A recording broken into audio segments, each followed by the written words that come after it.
Line of actual control पर वादी गलवान में चीनी फौज के साथ झड़प में 20 हिंदुस्तानी फौजी हलाक हो गए हैं। इस वक्त हमारे साथ हमारे नुमाइंदे शैलेंद्र वांगू बराह रास्त जुड़ चुके हैं। शैलेंद्र, सबसे पहले तो ये बताया कि 20 हिंदुस्तानी फौजी हलाक हो गए हैं, इसके अलावा और भी फौजी जख्मी होने की खबर सामने आ रही थी। कितने फौजी जख्मी हुए और उनकी इस वक्त कंडीशन कैसी बताई जा रही?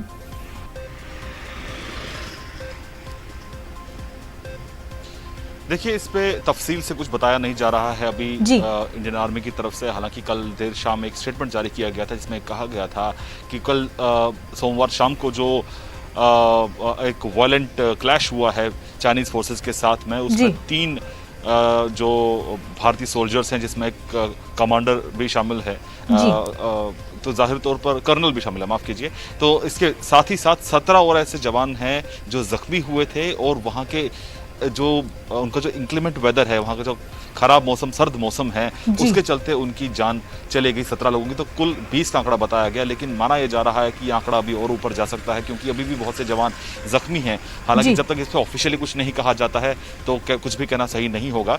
लेकिन आपको बता दें कि इसी बीच भारतीय सेना ने यह भी साफ कर दिया है कि देश की संप्रभुता के लिए, देश की अखंडता के लिए वो कमिटेड है उसकी सुरक्षा करने के लिए।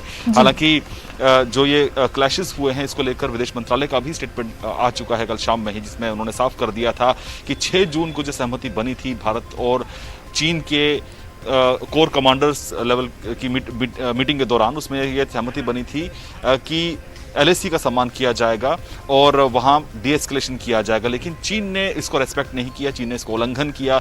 माना यह जा रहा है कि जो एरिया गलवान वैली का है, वहाँ पर एक बफर जोन बनाने पर सहमति बनी थी, यानी कि वहाँ पर कोई मौजूद नहीं रहेगा, न हिंद की सेना रहेगी न चीन की सेना रहेगी। लेकिन इसके बावजूद चाइना ने वहाँ पर टेंट गाड़ने की हरकत की, जिसके बाद ये क्लैश वहाँ पर हुआ है। लेकिन जाहिर तौर पर ये ऐसा इंसिडेंट है जिससे भारत और चाइना के संबंधों को एक बहुत बड़ा झटका लगा है। शैलेंद्र, राजनाथ सिंह की मीटिंग्स हुई और वज़ीर आज़म को भी उन्होंने ब्रीफ किया, तो क्या कुछ स्ट्रैटेजी आगे अपनाई जाएगी?